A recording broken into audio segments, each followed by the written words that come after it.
קודם כל, אשריכם על שאנשים הולכים לטייל, לחפש, לא יודע מה, ואתם רוצים, הולכים לטייל, או לא לטייל, הולכים למקום שנופים מרהיבים וגשמיות, אין שם הרבה. אז קודם כל, אשריכם על הרצון ועל בעזרת השם שתהיה נסיעה טובה ומועילה, ועם הרבה סייעתא דשמיא, ושתקבלו כל תפילותיכם ומשאלות לבכם לטובה. טוב, אנחנו ניתן כאן איזה סוג של הקדמה שהיא נצרכת. למה בדיוק נוסעים? מה המטרה? ומה זה בכלל צדיק? וכמה הדרכות מעשיות לקראת הנסיעה הזאת. זה שבעזרת השם תהיה נסיעה טובה ומועילה, בעזרת השם. טוב, החיים שאנחנו חיים בהם הם אמצע של תהליך. התחלת התהליך הזה הוא אי שם כשהנשמה חוצבה ממקור תחת כיסא הכבוד. סופו של התהליך הוא אחרי שנגיע מתוקנים ואחרי שהנשמה תזדכך והיא תגיע לתיקון שלה, אחרי כל מה שהיא עברה כאן בעולם הזה, אחרי מלות ימיה ושנותיה. זה הסוף. ההתחלה ממקור מתי שהיא נחצבה, והסוף מתי שזה יסתיים, אבל באמצע זה החיים שאנחנו חיים עכשיו.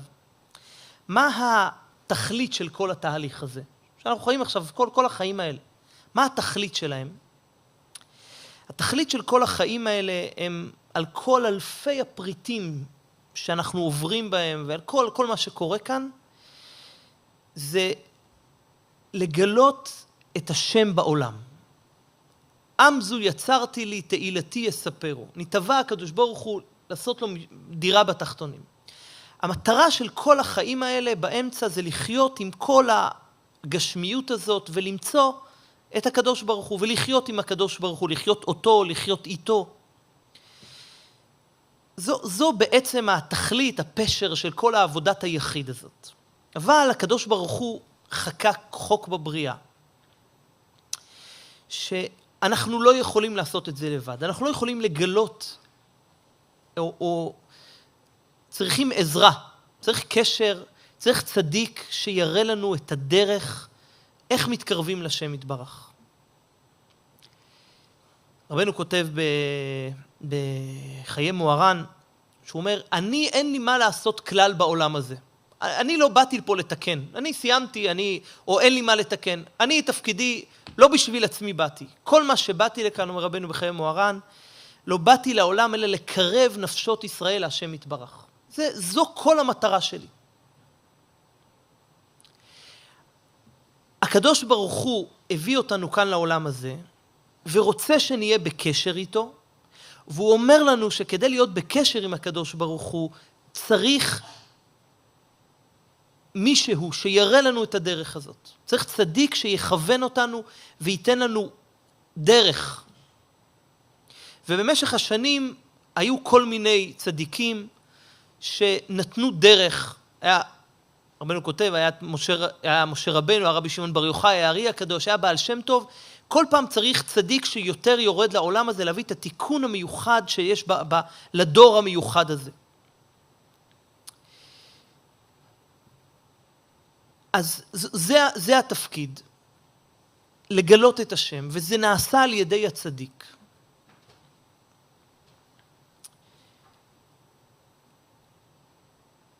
אבל איך כשאדם בא, משה רבנו אומר על המרגלים, אומר שהוא הולך לבדוק את ארץ ישראל, אז הוא אומר, תבדקו היש בעץ עם מים. אומר רש"י, מה זה היש בעץ? אם יש בה צדיק שמגן על דורו. למה צדיק נמשל לעץ? כי מה העץ מגן? העץ מגן אתה רוצה הגנה מהשמש, אז מה אתה עושה? אתה יושב תחת העץ. אבל אם תגיד, אני יושב פה והעץ יגן עליי, זה לא יעבוד. אתה צריך ללכת לעץ, תחת העץ, כדי לשבת מתחתיו, נכון? כשאתה רוצה שהצדיק דרך מהצדיק, אתה צריך ללכת, לשבת תחת העץ. וכדי לקבל להרה מהצדיק ודרך מהצדיק, אז כמו כל קבלה שהקדוש ברוך הוא נתן בבריאה שיש משפיע ומקבל, כמו בחיי זוגיות שיש משפיע ומקבל, אז אין השפעה בלי רצון של המקבל. וכל הצורת הבריאה בנויה על ידי משפיע ומקבל.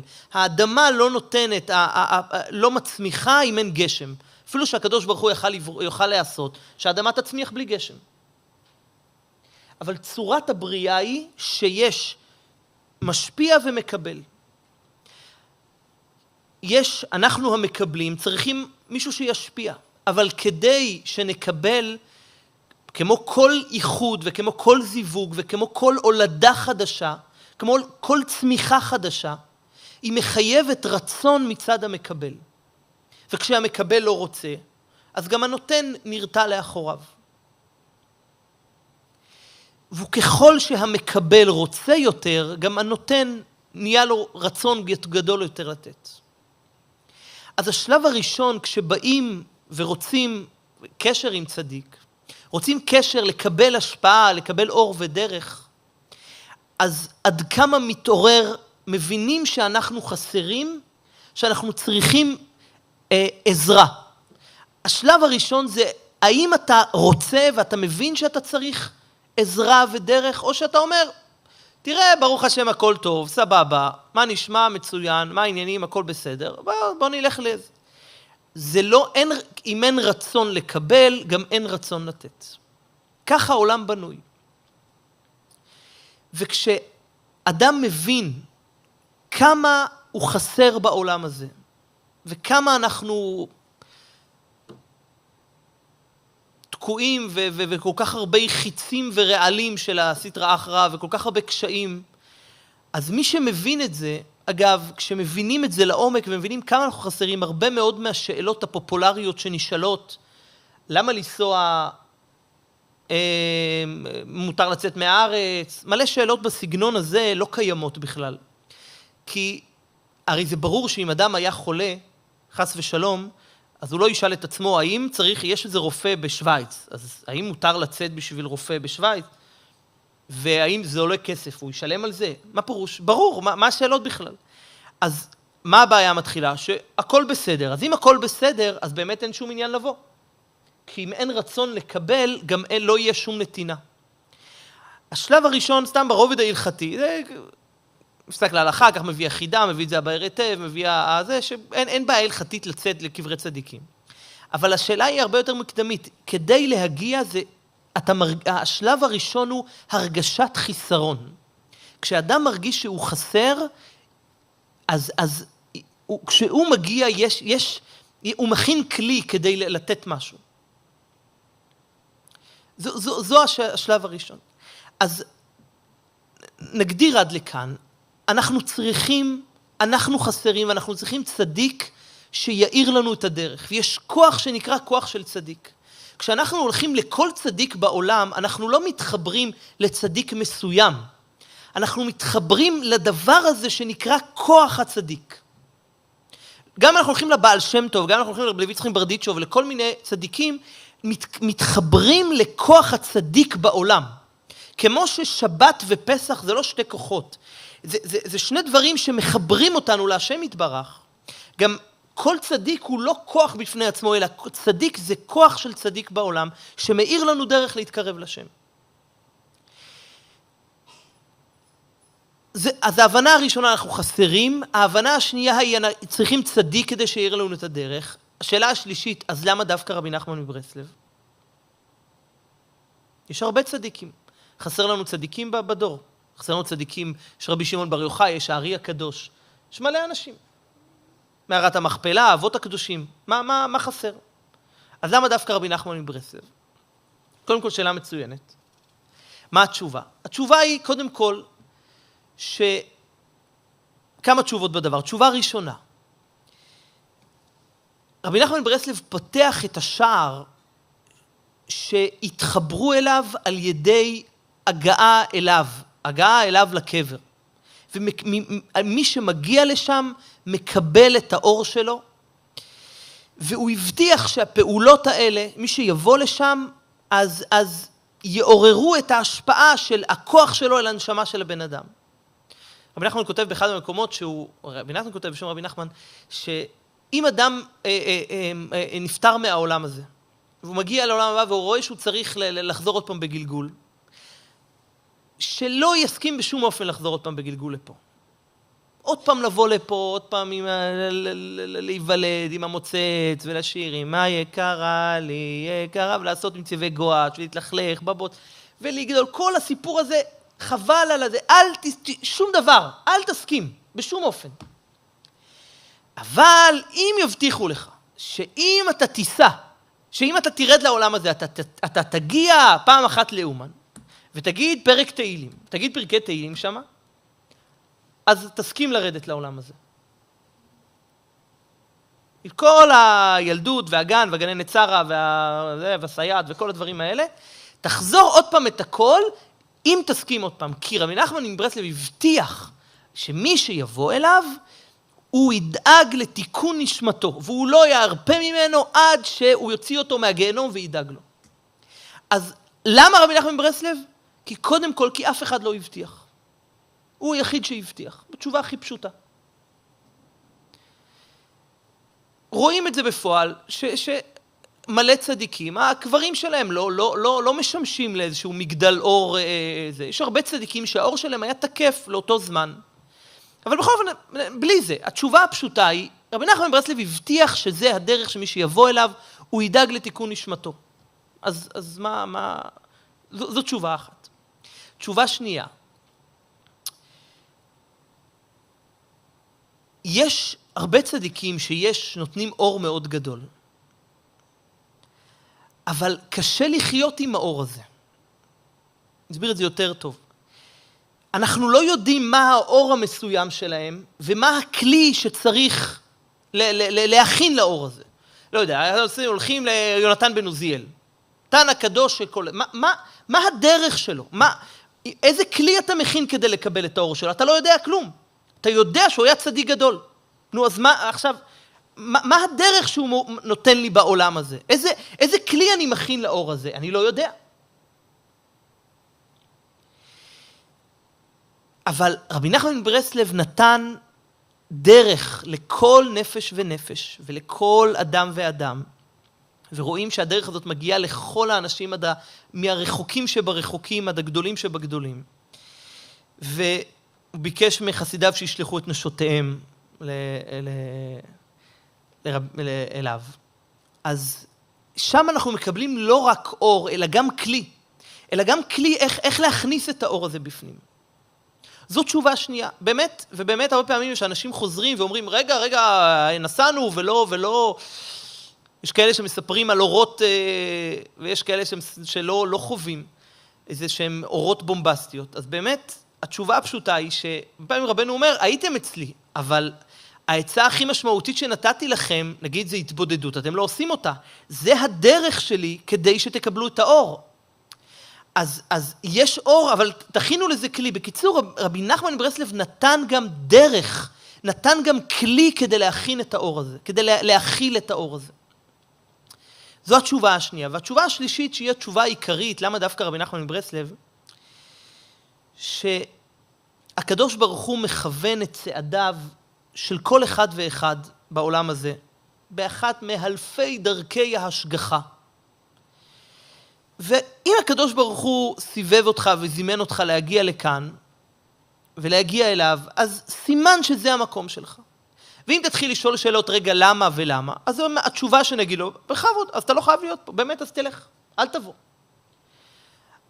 תלך לצדיק מארץ ישראל. מה האמת? שהוא גם לא ילך לצדיק מארץ ישראל, כי יש צדיק יותר קרוב ליד העיר שלו, ולמה לא זה, ובאמת הוא לא... התשובה הפשוטה היא שיש השגחה פרטית, ואם השם יתברך זימן אותך לפה, וזימן אותך להגיע לרבי נחמן מברסלב, אז זה תאמין באמונת אומן, באמונת פשוטה, שזה הדרך וזה התיקון שלך. כמו שרבנו כותב בתורת הזמרה, בתורה ר"ב, שהשליח ציבור יודע לקחת לכל אחד ואחד, ולדלות את הנקודות הטובות, ולדעת כל אחד מה שייך לצדיק. אז השלב הזה,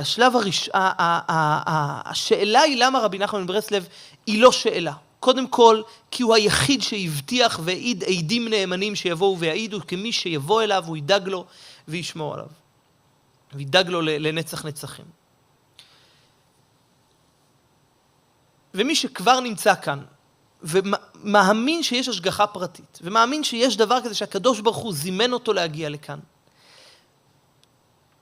אז לבוא בתמימות ובפשיטות ולהגיד, כך השם יתברך זימן אותי לכאן, כנראה זה המקום ומפה אני יכול לקבל אור ודרך בעבודת השם. וזה יכול להשפיע עליי שפע גדול, לבית שלי, אליי, למשפחה שלי, לקרובים אליי.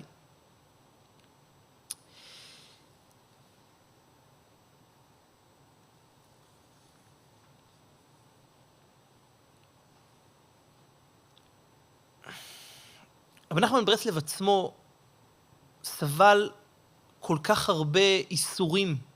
כמו שאמרנו קודם, הוא אמר שהוא לא בא לכאן לעולם הזה בשביל עצמו.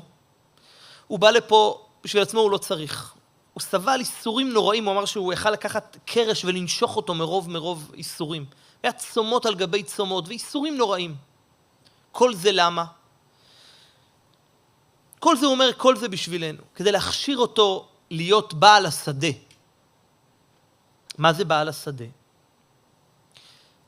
אני כותב בתורה סמכי, דע כי יש שדה, ושם גדלים אילנות, ועשבים יפים, ונעים מאוד, וגודל יקר יפי השדה וגידוליו אי אפשר לספר. אשרי עין ראתה זאת. ואילנות ועשבים הם בחינת נשמות קדושות הגדלים שם, והם כולם מבקשים ומצפים על בעל השדה שיוכל להתעסק בצורך תיקונם. ומי שרוצה לחגור מותניו, להכניס עצמו להיות הוא בעל השדה, צריך להיות איש עמוד ותקיף וגיבור חיל וחכם וצדיק גדול מאוד, כי הרבה איסורים ודברים קשים עוברים עליו. אך על ידי גדלותו ומעלתו עובר על כולם ועושה פעולות השדה כמו שצריך. רבי נחמן מברסלב אומר, יש שדה ויש בעל השדה. בעל השדה עובר איסורים קשים מאוד.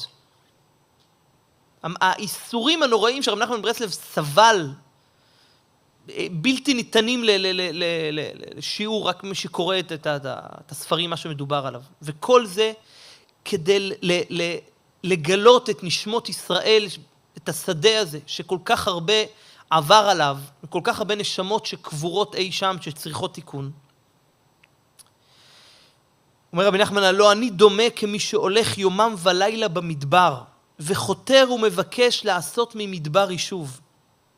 כי בכל אחד מכם בליבו מדבר שממה מאין יושב, ואין שם מדור לשכינה, ואני חותר ומבקש בכל עת לעשות איזה תיקון ומקום בלבבכם. להיות שם מדור לשכינה. ולא כמה יגיעות צריכים לעשות מאילן סרק, לעשות ממנו כלים יפים וראויים לתשמיש אדם. כמה יגיעות צריכים לזה, עד שמסתתים אותו, מנסרים אותו, מתקנים אותו. כמו כן, ממש יגיעות כאלה צריך אני להגיע את עצמי עם כל אחד ואחד מכם, לעשות עמו איזה תיקון. אנחנו נמצאים כאן בעולם, וחסרים, ולא שלמים, ולא מתוקנים. מי שבאמת מרגיש שהוא מתוקן, אז באמת חבל על הכסף שלו. סתם בזבז, ייסע לאירופה, יש דברים יותר יפים. אבל מי שמרגיש שהוא לא מתוקן, רבי נחמן מברסלב אומר, כל זה אני עושה עם כל אחד ואחד מכם, כל כך הרבה איסורים, אני סובל בשביל לתקן את הנשמות שלנו.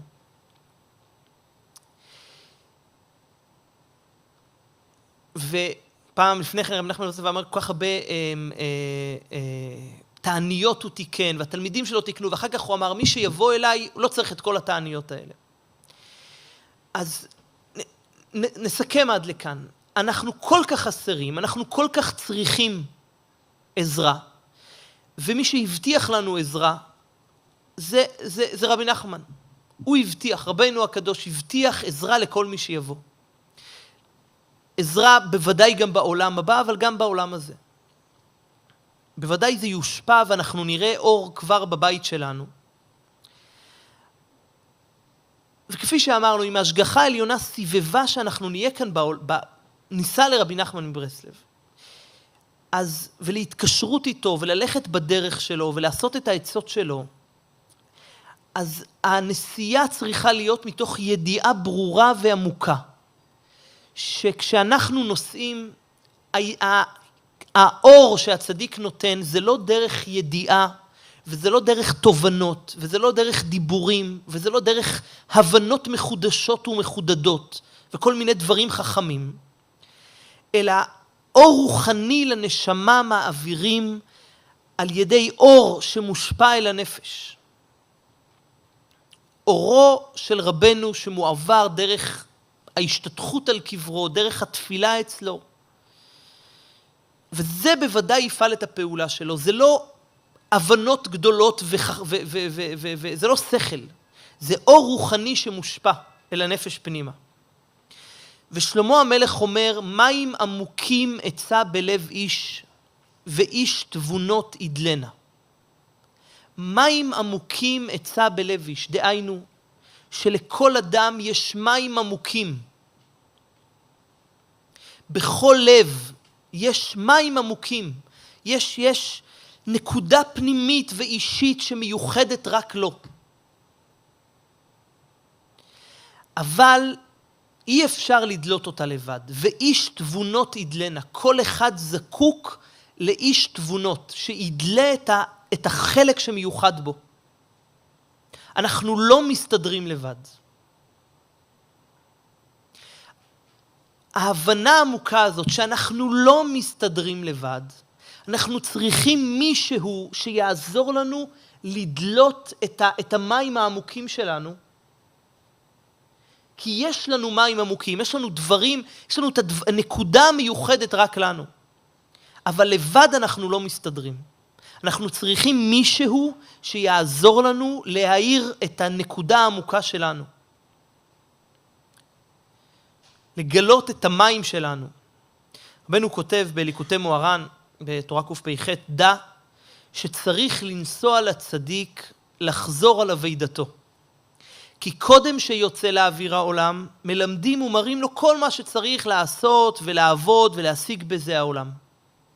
כל אחד לפני שהוא הגיע לפה מראים לו בדיוק מה הנקודה שלו, מה התפקיד שלו, מה מיוחד שלו, מה הוא צריך לעשות כאן.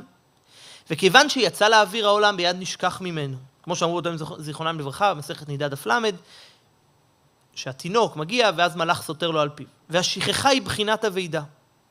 וצריך לחזור ולבקש אבידתו. והאבידה שלו היא אצל הצדיק, כי הצדיק חוזר על אבידתו עד שמוצאה, ואחר שמוצא הולך ומחפש אחר אבידות אחרים עד שמוצא אבידתם, עד שמוצא אבידות של כל העולם.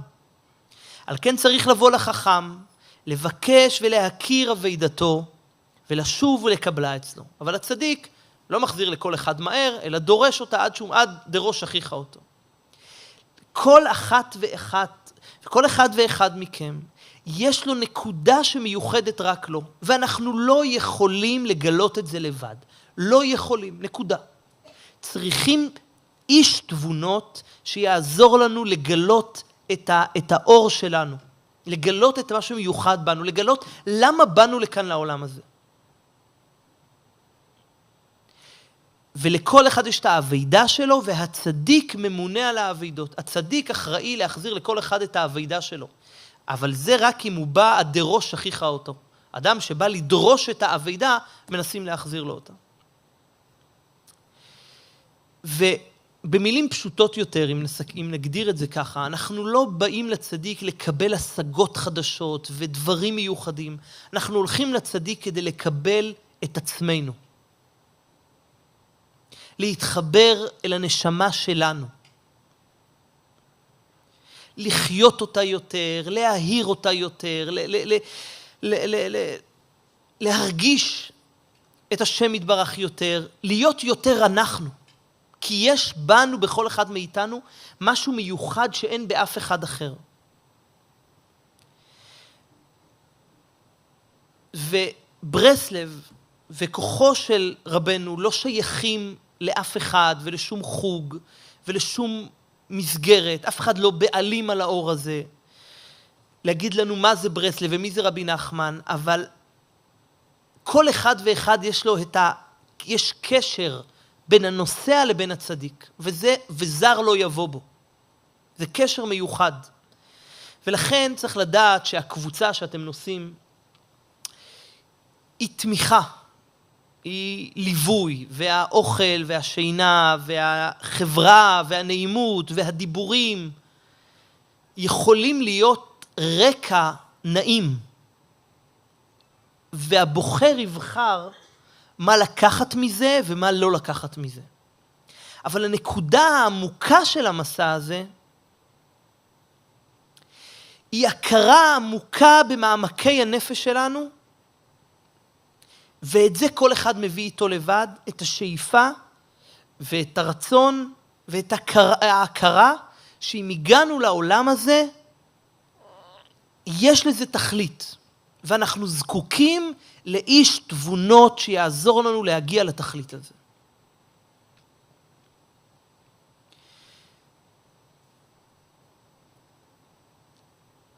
ואולי נאמר כאן כמה דברים מאוד פרקטיים בנסיעה, שצריך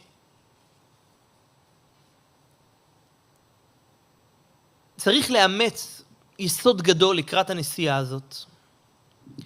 דבר ראשון זה בלי שום ציפיות, לא גשמיות ולא רוחניות. הרבה אנשים מצפים לזה סוג של כספומט. אנחנו הולכים ורוצים לקבל את הצ'ק כשאנחנו חוזרים בדרך. רצוי עוד לפני שכבר במטוס או עוד לפני כן כבר. אז השלב הראשון זה אנחנו בלי שום ציפיות, כי כפי שאמרנו אנחנו באים לקבל את עצמנו בעיקר.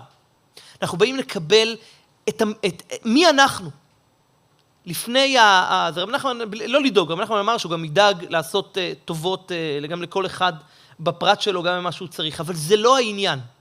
אז השלב הראשון זה בלי ציפיות מיוחדות, רק עם אמונה עזה שהנסיעה הזאת וההימצאות שם תעשה מהפך חיובי בנפש שלנו. וזה יניב פרי לאט לאט, אנחנו נראה את זה, בתקווה שנראה את זה מהר. ואסור שתהיה ציפיות למשהו ורוד יותר, לאיזה שיתגלה פתאום אחרי הנסיעה, שאוטוטו רק נסעתי ואז תתגלה. זה לא נכון. זה על פי רוב אגב, הימים אחרי שחוזרים הם סוג של נחיתה. לא קלה. אז, ופירות הנסיעה נובטות לאט לאט, יכולים להבחין בהם אחרי כמה חודשים, ובדרך כלל גם אתה בעצמך לא יכול להבחין בהם, רק אנשים שסובבים אותך אומרים לך, תשמע, אתה ממש השתנית בזמן האחרון, אני ממש לא מכיר אותך. אנשים שרואים אותך כמו איזה, לא רואים כמה ילדים אחרי תקופה, איך גדלת? אז כן, באמת, אנשים שלא רואים, או שאנשים פתאום אומרים לך, תשמע, אתה ממש השתנית. אתה עצמך אפילו לא מזהה את זה, ולא יכול לראות את זה. אז הציפייה הזאת שפתאום יקרה משהו, היא ציפייה לא נכונה. באמת מה שקורה זה מהפך חיובי בנפש שלנו, שלאט לאט נהיה יותר אנחנו, נהיה יותר עצמנו, הנשמה שלנו יותר תתגלה, נחיה יותר עם הקדוש ברוך הוא, נחיה איתו, נחיה אותו. זו באמת, זה הציפייה שלנו, זה באמת הדבר החשוב.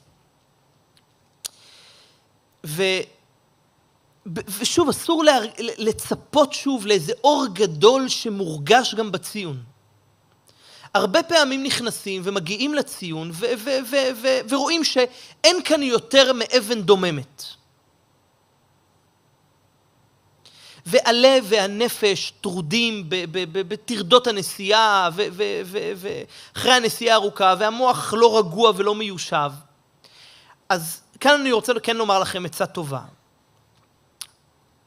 לא להגיע מיד לציון. יש איזה, ישר נוחתים וישר הולכים. המלצה שלי, שוב, אתם לא חייבים לעשות שום דבר, אני רק המלצה. לא להגיע מיד. להסתובב קצת. למצוא איזה פינה שקטה. להתבונן, לדבר עם השם יתברך. לבקש, לחשוב מחשבות כמו כאן במקום הזה, בחר רבי נחמן מברסלב להיקבר, וזה שער שבו אלפי, עשרות אלפי נשמות באים לכאן כדי לקבל את התיקון שלהם. וזה ההר שנטמנו בו אלפים, עשרות אלפים מנשמות ישראל שנטבחו כאן במקום הזה. ושם הוא בחר, רבי נחמן מברסלב בחר להיקבר שם. וזה המקום שהובטח לכל באי עולם, שמי שיבוא לפה, רבי נחמן מברסלב הבטיח לו שהוא ידאג לתיקון שלו, והוא ימשה אותו מהגיהנום. קל וחומר בעודו בחיים, לא צריך להגיע אחרי המוות כדי שהוא ימשה אותו. ואשרי שזכיתי לזה. גם אני, בתוך כל עם ישראל, אני זוכה עכשיו להגיע למקום שבו אני יכול לקבל את התיקון שלי, אני יכול להיות אדם טוב יותר, אדם נעלה יותר, מחובר יותר. מי יודע איזה זכות גרמה לי להגיע לכאן? איזה זכות אבות? וזה הרגעים היותר יפים שבתוך אומן, אחרי שכבר המזוודות מסודרות בחדר, ולחשוב על זה, מי אנחנו ומה אנחנו, וכמה אנחנו זקוקים לאור, לאיש תבונות שיעזור לנו. עוד לפני שבאים, להכין, כפי שאמרנו קודם, להכין רצון. כל איחוד, כל הולדה של משהו חדש, זה דורש איחוד, וכל איחוד דורש רצון. דורש חיבור, דורש השתוקקות של רצון של המקבל. אז זה הרגעים עוד לפני להגיע. עוד לפני לשמוח על הרגע הזה שרבנו הזמין אותנו אליו. אנחנו זוכים להגיע לפה למקום שכל כך הרבה יהודים אלפי שנים רצו לבוא לכאן, ועשו מסירות נפש להגיע. ואנחנו מגיעים לכאן. וזוכים בעזרת השם ונזכה בעזרת השם לקבל אור לתוך הנשמה שלנו ולתוך הנפש שלנו ולהשפיע אור עלינו ועל המשפחה שלנו ועל הקרובים, וזה ישפיע אור לנצח נצחים של אור ותענוגים וכו'. ואנחנו צריכים את הצדיק. כל זה הכנה עוד לקראת, לפני שאנחנו עוד נכנסים. ועוד המלצה שאני יכול להמליץ לכם. לפני שעוד נכנסים, ללמוד את דבריו של הצדיק, לקחת, לא יודע, יכול להיות תורת הזמרה, ויכול להיות סתם השתפכות הנפש, ויכול להיות ליקוטי תפילות, לקרוא קצת, להורר את הנפש, לא להגיע ישר עם כל הבלגן של הדרך ישר לרוץ, לעשות הכנה.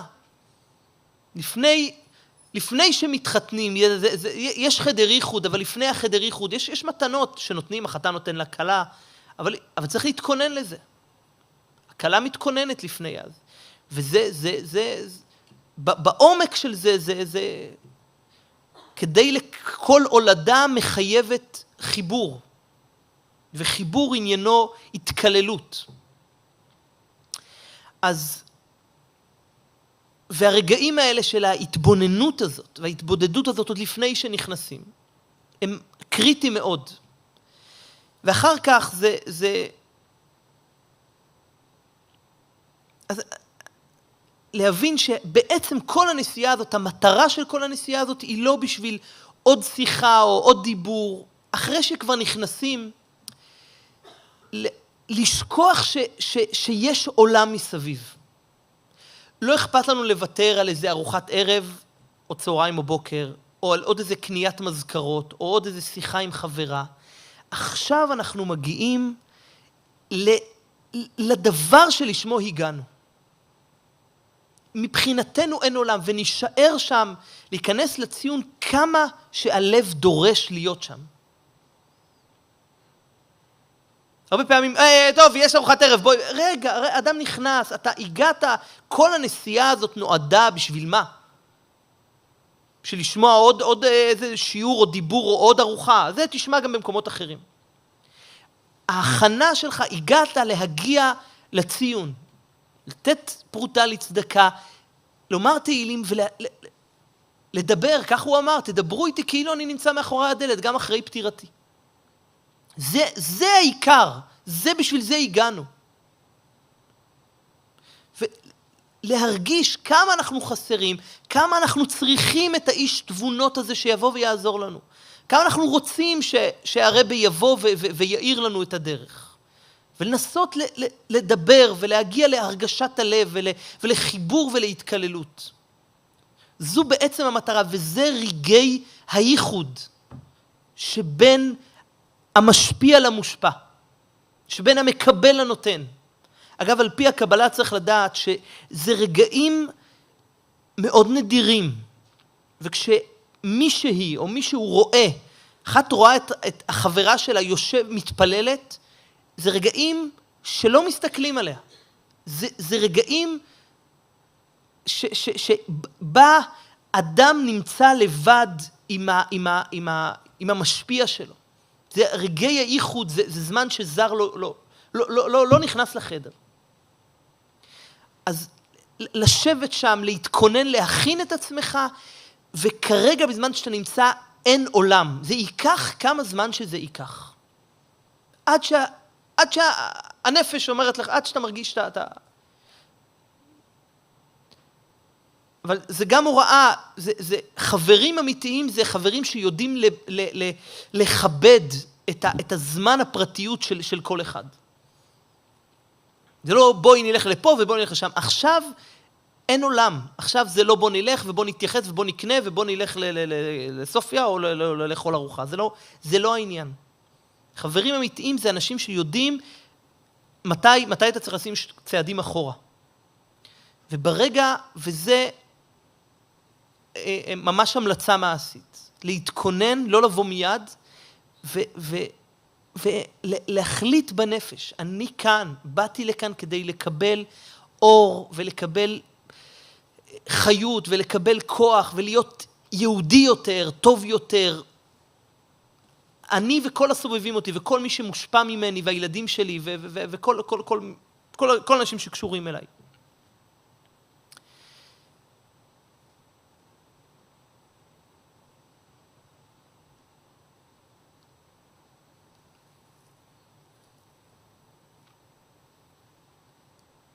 אני אומר את זה וחוזר ואומר משום שיש אנשים או שהם כבר היו הרבה פעמים וכבר ליבם גס בהם, או שהם כבר רגילים לזה, או שאנשים שלא היו ואומרים, טוב, אין נסיעה, בוא נראה, בוא נבדוק גם את זה ככה. אז צריך לדעת, בעולם הקבלה לא ניכנס לזה, אבל כפי שאמרנו קודם, זה כמו שיש ייחוד בין איש לאישה, יש ייחוד בין כל משפיע למקבל. ואתה חייב להכין רצון כדי לקבל השפעה. אז גם מי שכבר היה להכין השתוקקות ורצון, ואם אדם שאין לו השתוקקות ואין לו רצון לקבל, הוא לא יקבל.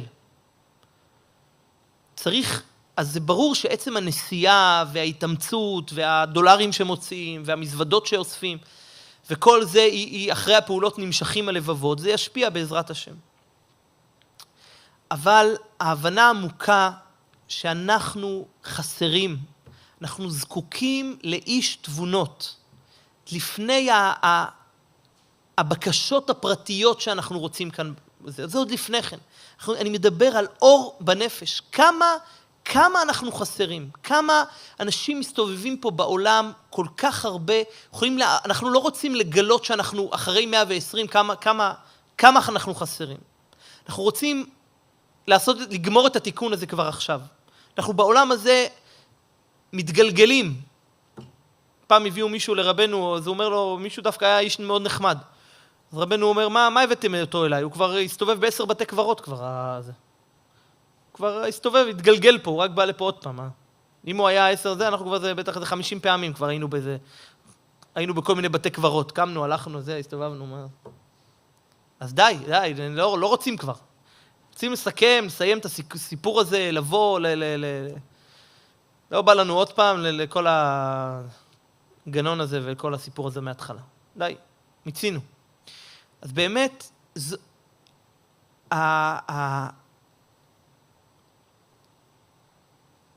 זה שמחה עצומה שהקדוש ברוך הוא זיכה אותנו.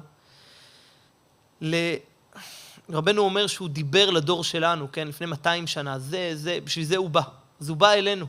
וכל אחד ואחת שנמצאת כאן ושנוסעת, שנוסע, זה השגחה פרטית מיוחדת. השם יתברך זימן אותך שתבוא, ורבנו, ככה מקובל בברסלב, אומר, כן, אדם לא מגיע עם רבנו, לא קיבלת הזמנה.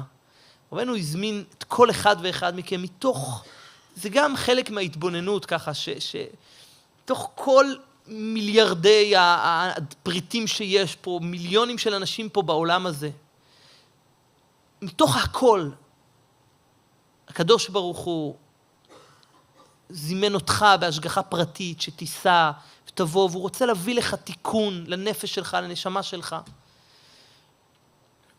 ואשרינו שאנחנו זוכים לזה, אשרינו שאנחנו זוכים להגיע לצדיק, שהוא אומר שהוא מתקן הנשמות.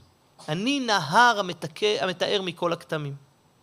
אז יש לנו הזדמנות, אבל זה מצוין וזה טוב מאוד שההכנה, מה שאנחנו מדברים עכשיו זה כמה ימים לפני הנסיעה.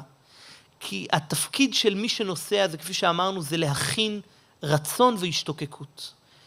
זה בעצם התפקיד שלכם, לחשוב מחשבות על זה, לחשוב על רבנו ולחשוב על איך אנחנו, כמה אנחנו רוצים תיקון וכמה אנחנו רוצים עזרה, ולהשתוקק ולהתגעגע ולחשוף, לקבל תיקון מכוח הצדיק שיש בעולם. יש כוח של צדיק בעולם.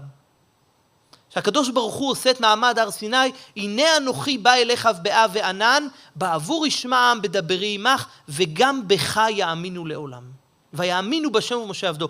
יש, השם יתברך אומר, כך אומר הרמב"ם, מטרת מעמד הר סיני היה אמונה בצדיק. יש השם יתברך ויש את כוח הצדיק שאמור להאיר לך ולכוון אותך לדרך. אז להכין רצון והשתוקקות לדבר הזה, זה בעצם כל התפקיד שלכם, כל התפקיד שלכם לפני שאנחנו באים. לא נדרש מכם שום דבר. האור הוא אור רוחני, זה לא ידיעות והבנות. מה שנכנס, נכנס. אבל העבודה שלכם זה להכין רצון ולהגיע ולומר פרק תהילים ולהגיד, רבה הנני, באתי, זהו. עכשיו זה התפקיד שלך. אני עשיתי את מה שאמרת, עכשיו התפקיד שלך לדאוג לי. לא מעניין אותי כלום, זה מה שאמרת, נא לפרוע את הצ'ק. אני לא יודע חוכמס. זה מה שאמרת, אני עשיתי. אני בתמימות ופשיטות עשיתי את זה. וכשאדם בא עם כזה רצון בתמימות ופשיטות, ואומר, אתה הבטחת, תקיים. הבטחת שתדאג לי, הבטחת שתדלה אותי מכל הגיהנום הזה, לא רק בעולם הבא, גם בעולם הזה, אז אני עשיתי מה שדרשת ממני, עכשיו זה התור שלך.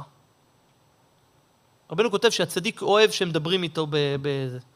לא, תראה, לא נעים לי, תשמע, עד שבאתי לפה, אולי בכל אופן, תזרוק לי איזה עצם, משהו, תביא, אתה יודע, אולי תעזור לי קצת בזה, כל אחד עם הבקשות שלו. עשיתי מה שאמרת, רבה, בבקשה. אתה רוצה, תעשה מה שאתה רוצה, עכשיו אני כאן. אבל זה העבודה שלכם, להכין את הרצון וההשתוקקות, ובעזרת השם אתם נזכה כולנו לאור גדול שישפיע עליכם בעולם הבא, אבל גם ודאי בעולם הזה, וישפיע עליכם בבית שלכם, על המשפחה הקרובה, עליכם על עצמכם, ותראו, עוד לא הרבה זמן אנשים הסובבים אתכם, יגידו, מעניין, מה קרה לך? איפה היית? משהו קורה לך? השתנית? בעזרת השם, שנשתנה ונלך מחיל אל חיל ונזכה להתקרב לצדיק, להתקרב לשם יתברך ולהרגיש ולחיות את אור השם ולחיות את אור הצדיק. בעזרת השם שנזכה לראות פנים חדשות באו לכאן אחרי, תחזרו מאומן, זה נקרא פנים חדשות באו, אדם זוכה, צריך לאדם לקבל פני רבו ברגל. אז אמרתי פעם, מה זה נקרא לקבל פני רבו? לקבל פני רבו, אז כולם אומרים, ללכת לרב. המילים הפשוטות לקבל פני רבו זה לקבל את הפנים של הרב שלו. אדם צריך ללכת כדי לקבל את הפנים של הרב. אז תקבלו את הפנים של הרב בעזרת השם. תקבלו את הפנים. אני לא יודע איך הוא נראה, אבל נראה אתכם אחרי זה, נראה איך הרשימו שיש. בעזרת השם, סייעתא דשמיא והצלחה, ושהתפילות שלכם ייענו ותענו ותתקבלו, ונזכה לישועות ונחמות בעזרת השם.